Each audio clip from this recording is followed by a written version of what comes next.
Here we go.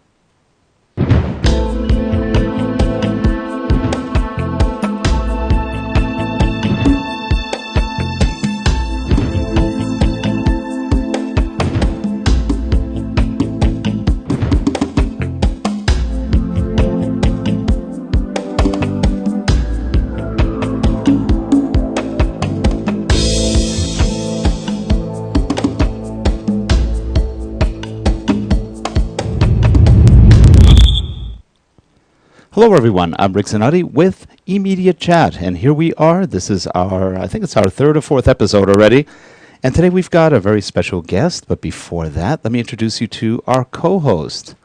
Hi Kirsten, how are you? Hi Rick, how are you today? I am doing great. Glad to hear it. So are you ready for our guest? I am, I'm really excited. Okay.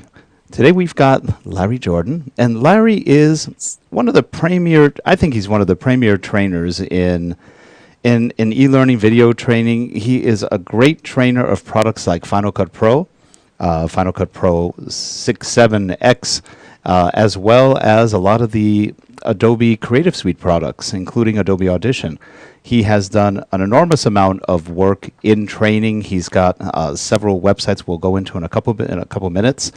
But Larry has a lot of experience. He's got decades of corporate video experience, television, filming, and you can see a lot and can feel a lot of that experience when you take his training.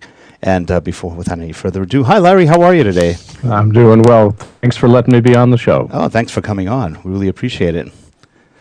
So Larry, today we're going to talk a little bit about Final Cut Pro video, kind of the state of video currently, and we won't go into predictions because, as you know, it's almost impossible to predict in this industry. But maybe talk a little bit about future things that we may see in Final Cut Pro, maybe features or benefits people are asking for that we might see, if anyone knows, because Apple's a little interesting sometimes. Yeah, I think the whole process of speculating on what Final Cut or any software is going to be is an exercise in futility, because I don't work for Apple, I don't work for Adobe, and to say this is what the software is going to be doing in a year or 2 years is so totally not under my control. That's true. That it's sort of a spectator sport. Oh, it's going to be all singing, it's going to be all dancing, and Apple's got its plan. They've got their roadmap for the next 4 years, as does Adobe. They know exactly where the product is going to go, but they don't share that with the rest of us, so it proves to be more of a surprise. So you're welcome to speculate. I personally think that it's going to be sliced whole wheat bread in the next one as opposed to sliced rye bread, but it's entirely up to you to have your own guess as to what's coming. Yeah, but I think changing the speculation from what software is going to do to trends in the industry, I think that would be a much more interesting and fruitful experience, I suspect. Yeah, and there are a lot of trends happening, a lot of things that are starting to line up from video becoming commonplace everywhere, but with YouTube, Vimeo, and other sources, to people actually learning how to shoot. I've actually seen some videos on YouTube from people who really, you can tell, don't have any training, but the camera's not shaking. I went, wow, that's actually pretty good. And you're not getting seasick watching some of the videos. So slowly but surely, I think people are learning techniques. Or they're watching your other podcast, Two Real Guys, which have a lot of... That should actually be mandatory. If you're going to do any kind of video, watch your podcast first. It's a good primer on what not to do and what to do. I think you pick up on one of the key trends in our industry, which is that more people are shooting video because it's become much more affordable. Mm-hmm. If you think about what the industry was like 10, 20 years ago, it cost $100,000 or $250,000 to be able to shoot video with any kind of decent quality. And then you also needed more than one person, because one person couldn't run all the gear that was necessary to record pictures. Over the course of the last 5 to 10 years, as cameras have migrated lower and lower in price, and even professional video cameras can be had for $5,000 and less. But more importantly, as cell phones have had video recording, and there's now hundreds of millions of video recording cell phones out there, the democratization of video production has achieved essentially worldwide reach. Which gets to, I think, one of the key trends is that people find it far easier to shoot a video, even a bad video, than to sit down and write a sentence. And we're seeing that there's a huge shift in communication from from writing to visual. And I think there's huge implications in terms of both how we communicate and the actual information being communicated that are going to have significant repercussions in the future. Yeah, that's true. And the interesting thing about communicating visually, it works as long as people understand what you're trying to represent. Can I jump in for a quick second? Sure. I have a question for you. I just received a sample file someone handed me to evaluate their e-learning, and it was the exact opposite of what I consider good e-learning. What do you consider a good basic video? What are the things that you look at and go, oh, for the love of God, no? I think the first thing that has to happen is the person doing the training has to understand what their audience is. Are they talking to 3-year-olds? Are they talking to 30-year-olds? Are they talking to 60-year-olds? The training needs to be pitched to the audience. It needs to talk in terms of language the audience can understand. Now, you're welcome to teach them new terms, and this is to be expected, but you got to bring them along with you. You can't just sort of dump it on them. And I think part of training is people showing off how much they know, which is fine, but that's not training. I know a great deal, but my job is not to say I know a great deal. My job is to help take my experience and translate it into something that you can learn and use, because training needs to be focused, I think, especially for adults, needs to be focused on accomplishing tasks, not simply education for the sake of education. So how can we speak to the right audience? How can we make it task-focused, and how do we not showcase how much we know, which makes it an egocentric exercise, into a student-centric exercise so they can learn what we have to share with them? Those would be the first from a content point of view. From a production point of view, as soon as the camera goes handheld, I turn it off, because the camera is shaking so much. I don't want to watch a shaky camera. I want to concentrate on what's on the screen. So I expect reasonably slow cutting. I expect no handheld camera work. I expect stuff to be in focus. And most importantly, I expect high-quality audio. Okay. I understand that people are much more likely to forgive bad video quality than bad audio quality. Completely true. And think of yourself. You'll walk out, you'll watch a film that's got grainy picture with good sound, but you won't sit more than 2 seconds in an IMAX gorgeous picture with sound that's distorted or so soft you can't hear it. You absolutely will vote with your feet if the sound is bad. And good sound is the cheapest thing that you can possibly do, and every filmmaker ignores it because, oh, I'll just use the camera mic. And the problem with the camera mic is it's very hollow, it's very noisy, it's got a lot of echoes. And I can't tell you how many emails I get every week from people saying, I'm ready to go to production, I'm ready to send it to the festival. All I need to do is to remove the echoes, and I can send it out. Where's the remove echoes filter? And I say, you have to re-record your audio, and you can hear their heartbreak over the email system. They just don't believe it. It is absolutely true. It is easy to degrade audio. It is almost impossible to take bad audio and make it sound good. Getting good audio on set requires thought, requires a decent microphone, and requires, what am I trying to do here? Am I trying to get really good pictures? Yes, of course. But how good is the picture if you don't have good sound? And the answer is the picture is useless in almost all training. With the possible exception of dance, the picture is useless if you don't have good sound to go with it. Yeah, that's so true. Excellent. You're getting cheers from the chat pod. You know, the problem is there's no sexiness in audio. Where's the big trucks? Where's the generator? Where's the giant lights? You know, where's all the romance of video?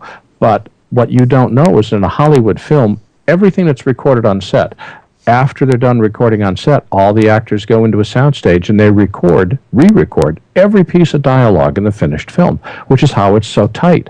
What we're seeing is shot on set, but it's not the audio that's recorded on set. So if you've got a budget to go back and have your talent re-record every word and have somebody stitch that together so the lip sync is perfect and you've got good tight sound, then you can do whatever you want on the set. But I have never worked on a production where the budget was that big. I've always had to work with production sound, which means the number one question is always, where do I put the mic? Do I hide the mic? Do I show the mic? And if I'm hiding the mic or I'm showing the mic, what kind of mic do I want? How am I getting it recorded? And then after that, which is the fun part, after you solve that, then you can start to worry about the picture. Don't do the picture first, because then you're going to screw the audio and you are going to have real problems. Now, one of my favorite things is when we've been on production shoots is the person who hasn't really done a lot of audio but has done a lot of video, and you give them a shotgun mic, they put it on the camera or somewhere else, and they're 30 feet from the target. I go, you're a little far. No, it's a shotgun. It can handle it. And they really think that they're going to get great voiceover quality audio 30 feet from somebody with a shotgun. They can do it as long as it's attached to a parabolic reflector and they got somebody pointing it. But I suspect they didn't put a parabolic reflector on the camera. Right, there wasn't.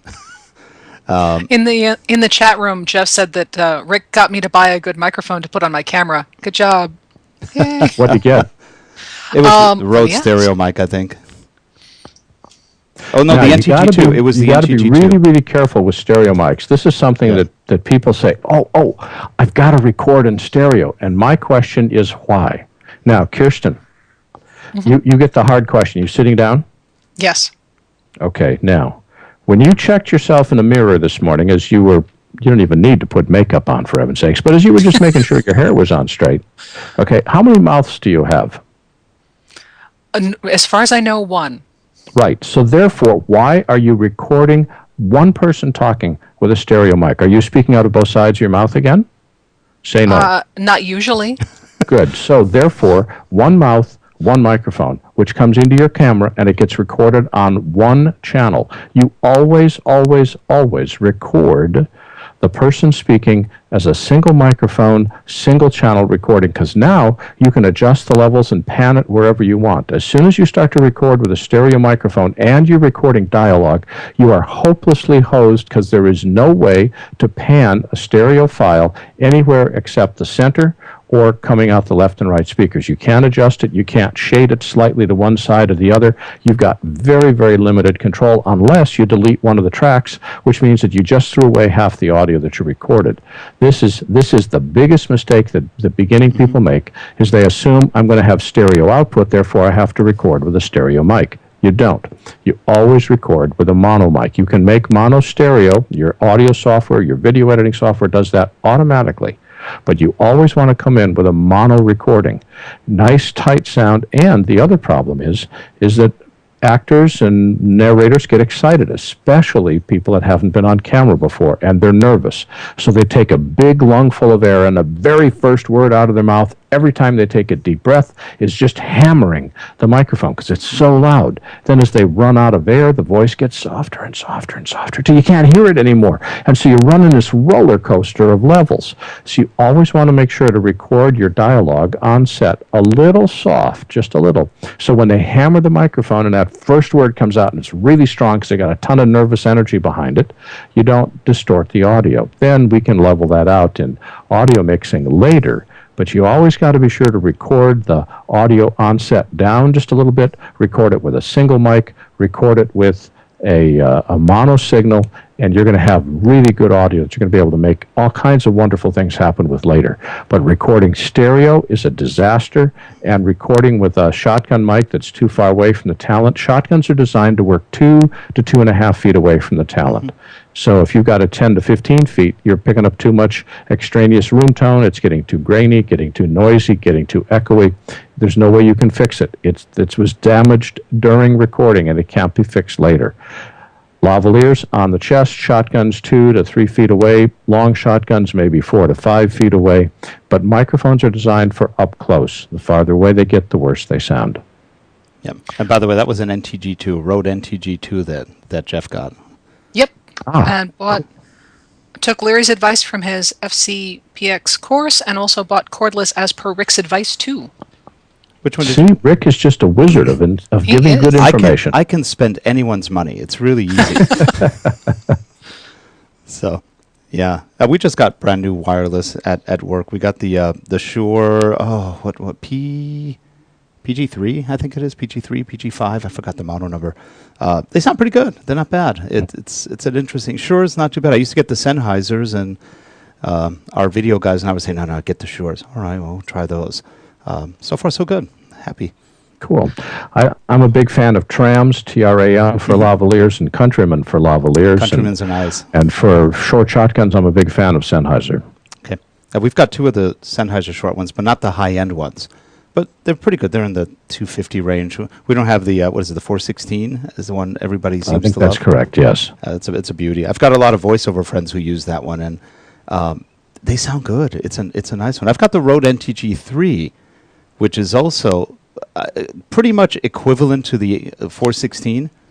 A lot of people, I can't tell much of a difference. They both sound very close, but the one's half price. I think the NTG3 was about $800 or $899 versus about $1,500. The Rode does a good job of lowering prices for equivalent, how should I put, quality. Cool. I've seen their mics. I haven't played with them. I need to go play with them some more. They're pretty good. We've got a lot of them. I've actually, what they are is consistent. They're one of the few companies that automated a lot of the processes, so they have less, if any, hand manufacturing, and they've been rated as extremely consistent anytime you get one. They have one equivalent to the Countryman, which is good, except mine broke because they give you a very flimsy behind the ear holder, and I was like, oh, geez. But the mic sounds very good. It's sort of interesting when it works. When it works, yeah. Larry, what is your? Yes, ma'am. This is sort of an odd question, but they've added. I'm talking to Rick. What do you mean an odd question? Okay, perhaps a little off the beaten track. They've added video editing into Photoshop. Okay. Have you played with that, and what do you think about it? Well, Photoshop is principally a still editing package, but with the extended version of Photoshop, you can bring in a video clip, and what it does is it essentially breaks it down into individual frames, very similar in an approach to what Smoke does. Smoke doesn't actually edit video, it edits individual frames. Because they're individual frames, we can then use the reconstruction and repair tools inside Photoshop to say clone out something or repair a piece of an image. This is good for image restoration. Keep in mind that all those video frames are loaded into RAM. So you want to be working with a 64-bit version of Photoshop, and you want to have tons of RAM on your system. And you always want to work with short shots, because otherwise the whole process becomes cumbersome just because there's so much material loaded in RAM memory. But absolutely, I've made shadows disappear that needed to be disappeared using the clone tool. I've added a tree in the background because of an additional tree or a branch needed to be added back there. So you've got all the repair functionality that Photoshop provides, and it's working in an uncompressed color space, so you're not having to mess with it. Then you just simply export, generally with a really high quality codec so nothing gets lost on export.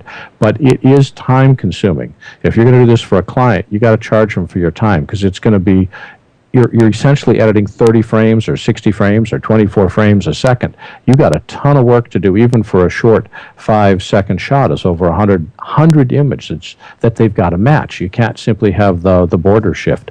So the precision that's necessary and the painstakingness that's necessary means that it's not something that you just sort of whip in and whip out of. That's one of the reasons so many plugins exist for Final Cut or other applications, is to try to automate some of that process. But does it work? Yes. Have I used it? Yes, when I've been totally screwed elsewhere and I've got to get in it frame by frame, clean up a shot, I can do it.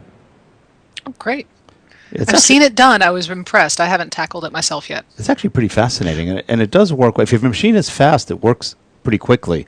But like Larry said, it's a lot of work. Well, Leva said she's played with it. Not so bad, easy to use. So I guess there's some thumbs up. Well, if you're comfortable with Photoshop, editing video is no different than editing a still image in Photoshop. The real challenge is getting from image 1 to image 30 and not have it look like you've got something which is badly pin registered, or a tree that's in the background wiggles from side to side because you didn't put it in exactly the right spot. The challenge is not that you don't understand Photoshop. The challenge is to be so precise over a long string of frames that nobody sees what you did. Mm-hmm. It's that level of precision that we're not used to editing still images, because if the image looks good inherently in and of itself, you never compare it to a second image, because there is no second image. In video, your eye is constantly comparing the frame before, the frame you're on, the next frame, and you start to shift position or shift color levels, and everybody notices it immediately. Yeah, and in fact, if you're handheld, it's probably almost impossible to do any serious editing with Photoshop other than maybe color correction. because there's a lot of You would movement. never, no, the color correction in Photoshop is so wrong for video at every possible level of wrongness that if you're color correcting, Photoshop is the worst possible tool to use.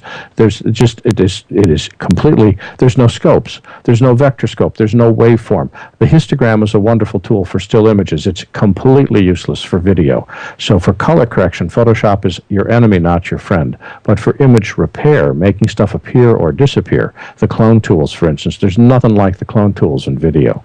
Photoshop there would be a good option. What would you use for color correction? Would it just be straight Final Cut Pro, or is there something else? Well, there's all kinds of other stuff. There's color correction built into all major software. Avid, Adobe, Final Cut, all has color correction because you can't color correct unless you've got vector scopes and waveform monitors. Because in video, if your white levels go over 100%, it causes distortion on a DVD. If you're sending it to cable or broadcast, it causes the broadcast transmitter to lose frequency. It causes the cable head end to develop compression artifacts. White levels over 100% are absolutely anathema. The problem is all the cameras that we have in video right now don't shoot video with white levels at 100%. They shoot at 109%. So every camera on the market has white levels that are too hot. Now, if you're going to the web, you don't care. The web is very forgiving. But if you're going anywhere else, you care a lot because it will cause your program for a festival, for the theater, for broadcast, for cable, it's going to cause it to get rejected. They're going to say these levels are totally wrong. And how do you adjust levels in Photoshop? You can't. You need scopes. So the first thing you need is the waveform monitor to be able to set grayscale values, blacks and whites. Also, some cameras shoot black levels that are darker than black. They're called super black. And you need to make sure you trap those to keep the super black from going too far into black and, again, causing a technical problem. Second issue is color. What color is flesh tone? How do you know that you've got the colors right in Photoshop? There's no gauge. You just sort of eyeball it and get it close. But if I've got shot 1 of you shot on Tuesday and shot 2 of Jeff shot on Thursday, how do I get the 2 of your skin tones? If you're having a dialogue, you need to look like you were shot at the same time on the same day. There's no way to compare and contrast colors inside Photoshop because Photoshop isn't designed to compare between shots. It's designed to compare inside a single image. That, again, is where the vector scope comes in, to be able to check the colors. So the first thing you need is a package, a software that has both waveform and vector scopes. Again, all the video editing packages that are at the pro level, I can't speak to some of the really cheap ones, but anything at the pro level has that built in. Second thing that you need to do is you need to understand how to interpret the image. Jeff, in a colloquial way, would be accused of being white, but really what he is Caucasian, and nobody is white. He's actually a mid-tone gray. Where in mid-tone gray does Jeff's skin tone fall? It doesn't go at 100%, doesn't go at black. How do I differentiate him from somebody else of a different complexion or a different ethnic group? Well, the waveform monitor makes sure that we put our skin tones, our grayscales, at the appropriate part of the grayscale value so we understand the differences in people, and yet the color is totally separate from the grayscale value. And color is a really, really complex subject, and the more you mess with it, the more interesting and fascinating and complex it becomes. When you graduate from packages like Final Cut Pro or Premiere or Avid, now you're moving into things like DaVinci Resolve or Lightwave or Color or SpeedGrade. These are all packages which are specifically designed to color correct images in both providing higher performance, greater comparison, the ability to correct, for instance, changing Rick's shirt from red to blue or green to orange. I can change the color of his shirt without changing the color of his face and do it in an automated fashion because I can't go into Photoshop. The color would absolutely shift and the textures wouldn't be right. So this is the domain of video editing and color grading software. Excellent. So when someone's coming into video for the first time, you definitely recommend that aside from learning a particular tool, they also should get a sense of color theory, basic graphic design skills, maybe? Things like that? No. If you ask your question that way, I would not agree. Okay. If somebody's coming into video for the very first time, I would have them concentrate probably on 3, maybe 4 areas. The first thing for somebody coming into video for the first time is to realize there is a difference between telling a a story or providing training with a camera than providing training face-to-face in front of a group or providing training in a written form, whether it's a book or an article. The process of shooting a video allows you to actually see. People want to see what you're talking about. They don't want to just hear you talk about it. They want to show me the step-by-step. They're all from Missouri. Show me. So the first thing is to understand what the technical mechanism, how does the process of shooting a video change the process of training, education, and storytelling? And when you start to think about it, you'll see, wait a minute, it changes it a great deal. The amount of dialogue I have goes way down, but the amount of time I've got to spend showing examples goes way up. The hardest thing I have in all of my training is creating the demo files. How can I create a file that illustrates exactly the point that I want it to illustrate and have people grasp it immediately and not seem so bizarre that they don't understand it? And it's amazingly hard to create good demo files. I'll spend more time with that than anything else that I do in my training. Then, after you've got the differences in video from print, and you've got really good demos that you can show people and show how it works, then the next step is to move into the technology of video. The first is, as we've already talked about, is to make sure you get absolutely clean audio. People will forgive anything for bad audio, and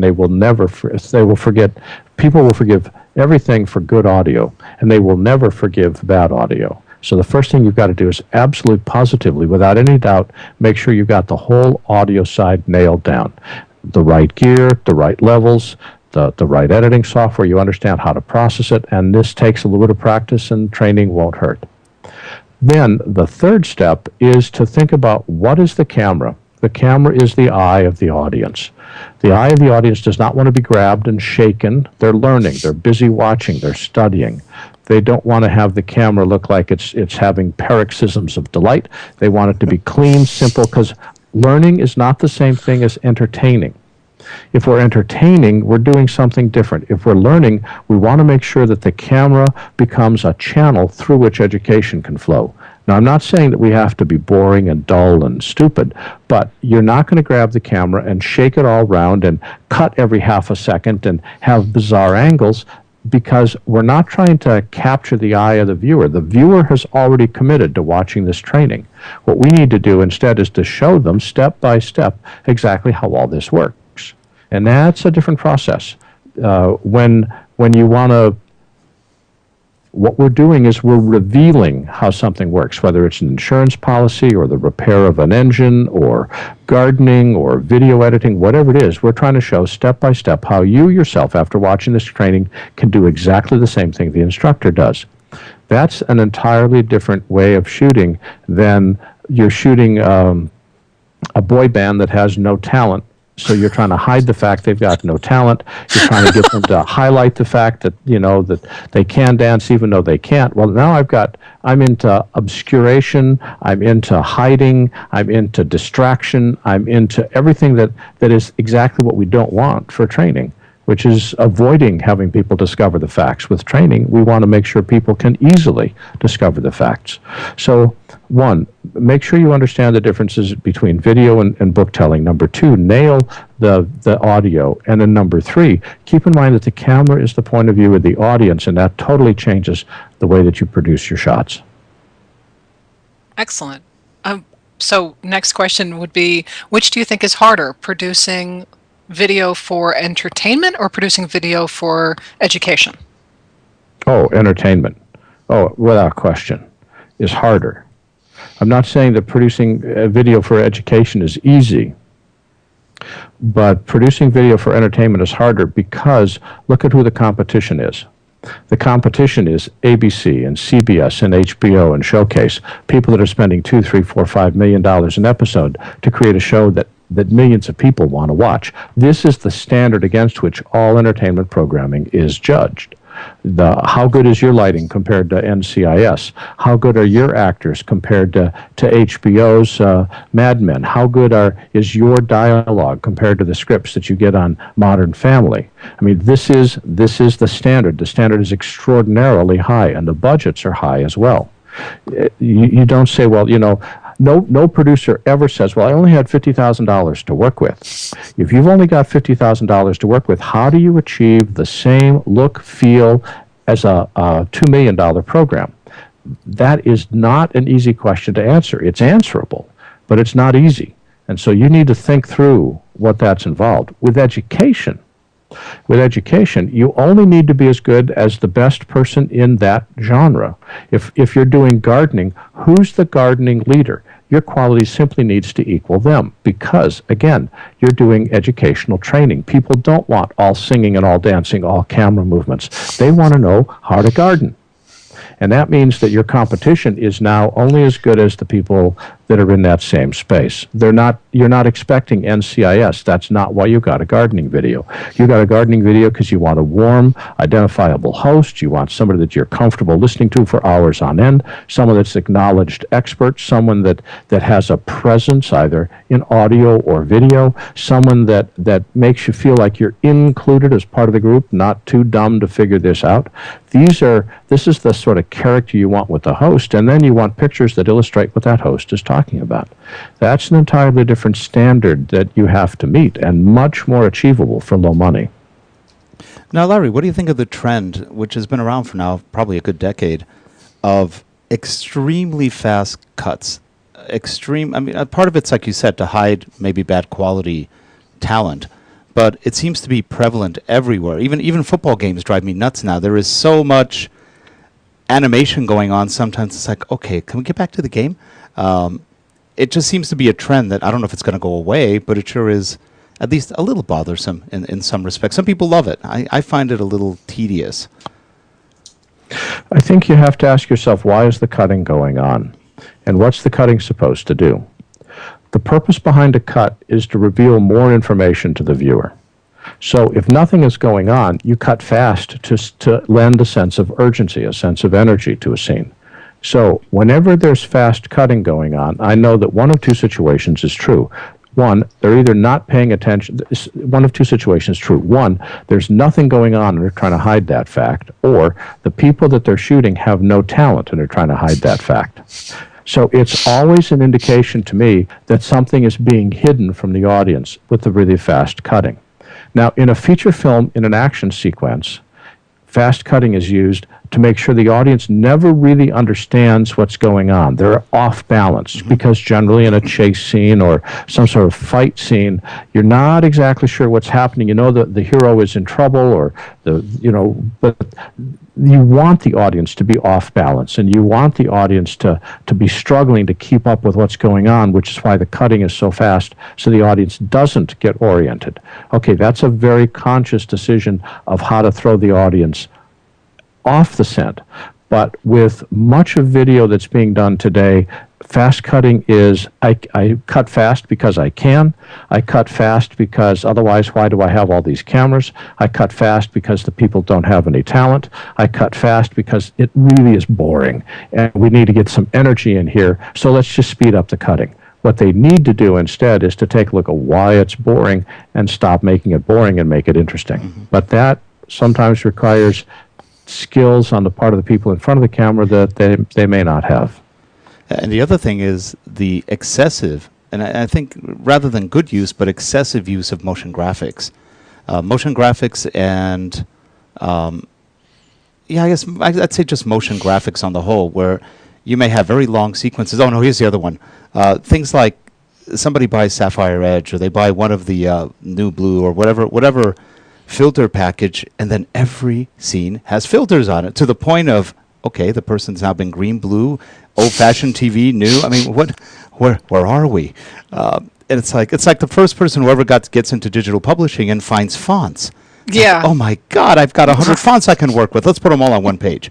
It seems to be the same. It's called ransom note typography. Exactly. Yes. Yes.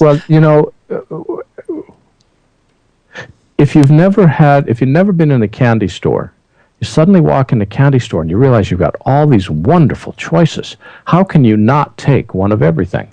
And for people that are new to video, They don't understand that the best part of production is restraint, deciding what not to use. But here they've got so many different choices. Well, let's try this. Well, let's try that. Oh, 73 different wipes. Let's give them all a try. And what happens is they do because they can.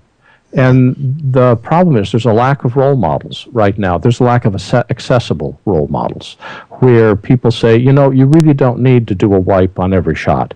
You really don't need to handheld the camera. There really is a meaning behind why you do this. And I think as they grow in their craft and start to understand how stories are told, virtually everybody can talk. And everybody can attempt to tell a story. But what individuals will you stop and actually listen to? Well, you'll listen to people that not only have a good story to tell, but know how to tell that story well. It's both the content and the craft of storytelling. Same thing with video. Everybody's got a camera. Everybody can shoot. Everybody can edit a couple shots together. But which are the ones that you're really going to stop and watch? You're going to stop and watch those pieces of video that have been put together in an informative, entertaining, engaging, captivating way that you cannot not watch. You have to see it. I'm going to jump in with the chat pod commentary.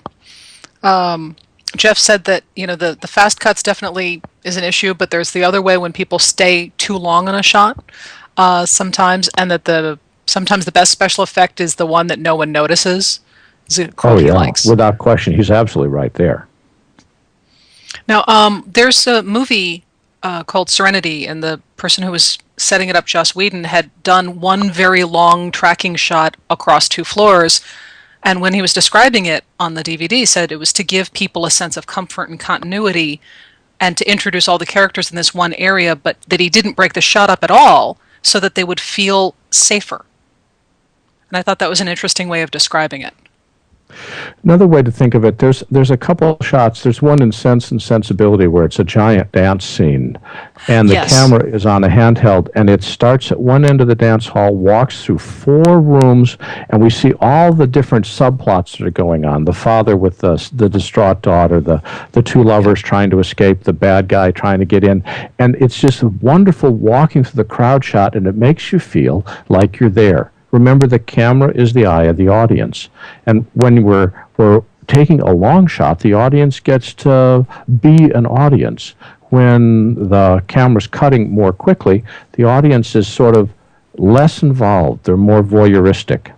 So think of the Fred Astaire, Ginger Rogers movies. If there was 3 edits in a 3-minute dance scene, that's 1 edit more than I would expect. They're long, lockdown shots because Astaire and Rogers knew how to fill the frame, and they didn't want the camera moving around. They wanted to make sure that their dance was properly seen because the dance carried so much story and so much emotion. Now you look at people dancing and the cutting is frenetic, I suspect, because in most cases the dancers can't dance. When they can dance, the camera slows down, at least if the director's got a brain on their head. The camera slows down so you can actually see the energy and the talent and the grace of the dancer. When you cut so quick, it's essentially just posing. Hit a pose, as Madonna sings. There's a lot of dancing that's simply posing, not actually dancing. Go ahead. I saw a sort of homemade video of a dance show that I attended last weekend, and the person who was on the camera, other people in the room were dancers, and they were yelling at the screen when we were watching it because the person kept zooming in and zooming out and zooming in and making it more interesting for the audience, except they weren't, because we wanted to see the whole body, including their feet. And the person behind the camera just did not understand that. He was playing trombone. Yes. I had a great honor years and years and years ago. The American Dance Festival, which was in those days held at Duke University, put a casting call out for directors that wanted to learn how to direct dance for television. And I happened to be one of 7 people from around the country that won a scholarship to attend. And it was taught by Merrill Brockway, the man that invented the PBS series Dance in America. And one of the first things that he did is he taught us that the entire body line of the dancer is important, and to think about one, not only the width of the shot, do you see the head to toe, but what is the angle of the shot? Are you up at their eyes, or are you down at the waist, or is the camera down at the feet? And suddenly we started to see dance as movement of the entire body, as opposed to drama, which is in the eyes. Dance is in the body, and you shoot them totally differently. And what happens is, I was not at all sensitized to this before I went to the class, because I was busy thinking, well, let me just get a tight shot of the hand turning, or a tight shot of the emotion in the face. Well, the emotion is in the face because of what they're doing with their body, and if you're too tight, you miss that. One of the worst movies I ever saw was the second Michael Flatley. The first was Riverdance. But the second one was Lord of the Flame, or Lord of the Dance, whatever the second one was. Yep. It is unwatchable. The director was cutting so fast, and the director was cutting off so many body parts. I have tried on 6 different occasions, at least, to watch it. I get about 5 minutes in, and I get so frustrated that the director is so busy trying to establish the drama in the dancers' faces and totally missing the dance that I finally just threw the DVD out. It's just awful, because they lost sight of what are they trying to convey. You're not in dance, you're not in the eyes, you're not in the face, you're with the body. And you know, but a lot of them, it's funny. I know some people who have been going through film school currently, and they're being taught everything should be an extreme close-up. And I'm going, why? I mean, some people you don't want to get really that close up to, but I mean, but it's sort of interesting. They're just keep in mind that producers have a nervous twitch. Mm-hmm. The producer's always afraid that whatever you're looking at is the wrong thing. And they're so terrified that the whoever's funding this is going to get angry and leave, that what's happened is the art of crafting a story is changing. Now, I'm not saying good or bad, but definitely changing. If you look at a film that was captivating, a classic example, 3 Days of the Condor, was a film with Al Pacino 20, 30 years ago. If you watch that now, it is unbelievably slow-paced. And you keep saying, hurry up, make this happen. You can make that film 20 minutes shorter today and still convey the same amount. Because we watch faster. We understand what the meaning of the shots is. When you go to a wide shot, you're setting the geography of where stuff is located. When you go to a tight shot, you're emphasizing the emotion. So the shot angle is a balancing between geometry, geography, and emotion, just by tightening. So is it really important to be emotional at that moment in time? Theoretically, maybe, depends upon the script, but maybe you want to have a wide shot to show where they are in the environment. As people start to become comfortable with the meaning of film and how shot montages work, you can say more in less time because people understand the shorthand that was still being developed 40, 50 years ago. But even so, I think that a lot of producers are just nervous. And when they're nervous, they say, when in doubt, cut to a different shot just to change the shot. Another example is titles. When I was getting started in broadcast, titles, the person's name, had to be up for 8 to 10 seconds. Now, if you can get it up for 3 seconds, you consider it a miracle. I strive for 5 seconds in the stuff that I do, because the producer has seen it. Producer already knows what the content is. As soon as it's up, he wants it down because he read it before as it was still being crafted. Well, the audience is seeing it for the first time. And far too often this twitching that we have for directing and cutting is because we already know what it is from the editing point, but the audience is seeing it for the first time, and they're not able to keep up with us because they haven't had the time with the material that we had. Well, look how many times you go to a movie theater, and the minute the movie's over, people leave. They don't even watch the credits anymore, which is sort of interesting. I like watching the credits. I don't know why, but I'd like to know who's done what, and you find people you like and the way they do things, but it's a really quick ADHD kind of, okay, movie's over, boom, let's go to the next thing. Well, yeah, except that if you don't know production and you don't know any of the people there and you don't know what any of the terms mean, sure, why watch? Yeah. But you know what the terms mean, and maybe on a couple of occasions you know some of the people that are working at them. So there, you can watch the credit and say, wow, they had 7 cameras for that scene. That's kind of cool. Well, if you don't know that each camera needs an operator, or you don't know what a grip or a gaffer does, or you're not interested in who the caterers were, this is essentially boring stuff. So the audience can be forgiven for leaving. That's why they put the credits up. For people that want to know, the credits are there. For people that don't, the movie's over. You can get out and walk out. I like the technique where they start showing the credits, and people start leaving, and all of a sudden, more movie happens. And you see people rushing back. Wait. That's The a good one. Avengers and the second ending was wonderful. Yeah. Yeah. I was in the theater actually yelling at this group that was leaving, going, "There's more." And someone looked at me and shook his head like, "There can't be." And I'm thinking, okay, that's fine. We'll enjoy it and you'll be gone. Well, they're always looking, producers and directors are always looking for a way to have the audience stay longer. And the thing at the end of the credits where somebody comes on with a joke of Ferris Bueller's Day Off, go home, it's over, is a classic example of how they've been playing with that for years. Yeah. Well, folks, we have been going now for about almost 50 minutes, a little over 50 minutes.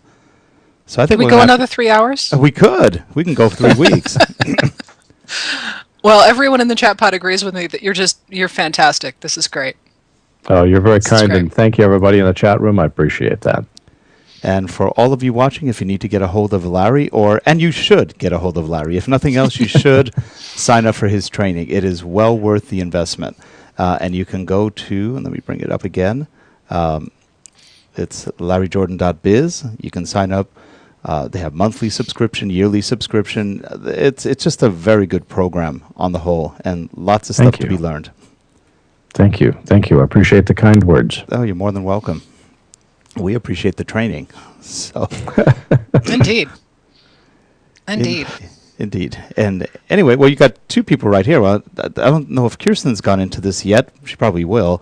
But Jeff and I have already been through the training, and I've recommended it to a whole mess of other people. But definitely get a hold of Larry. Take a listen to what he's got to say. And if you want some free stuff, go to tworealguys.com. Yeah, tworealguys.com is film school in a box. It doesn't talk technology. It talks, how do you direct actors? What do directors do that drive actors nuts? How do you build a story arc? How do you add music to enhance emotion? How do you change emotion by changing the lighting? It's everything that we need to know about storytelling, except what gear to use, because there's other places to go for that. Yep. Two Real Guys is really cool. Yep, it is. It's a lot of fun. You and Norman. How'd you guys meet? You and Norman. This is L.A. We met over lunch. Interesting. Okay. He teaches at the USC Film School, and I was doing some training. We met about 4 years ago, and he's always wanted to do this Two Real Guys, but couldn't figure out how to take the idea that he had and turn it into a production. Well, producing and directing is what I've done all my life. That was easy. So I took his idea, and he took my production. We teamed up and shot 20 episodes about a year and a half ago, which are now on Two Real Guys. Avid Technology sponsored it, and they were so impressed they gave us money to do another 12. We stretched that into 13, which we shot in August of this year, and we're in the process of post. So we'll have another 12 to 13 episodes probably starting in the first week of October. Everything from how to do a fight scene to how to do costumes and casting, and we had one where we were using breakaway chairs and breakaway bottles. Had a great time putting it together. We had our own actors, and Norman and I were pontificating as only two college professors can do. It was quite good, and we've cut it down to, it went from about 4.5 hours an episode to about 10 minutes. So we took the best parts and put that up for posting. That's great. That's great. Well, Larry, as always, a pleasure. We're glad you could make it, and I'm sure everybody's going to enjoy the show. Kirsten, till next week. Excellent. Thank you. And for all of you guys watching either live or later on in the recording, thanks for being there, and please subscribe. Bye, everybody. We'll see you all next time. Thanks, Larry. It's my pleasure. Take care. Bye-bye.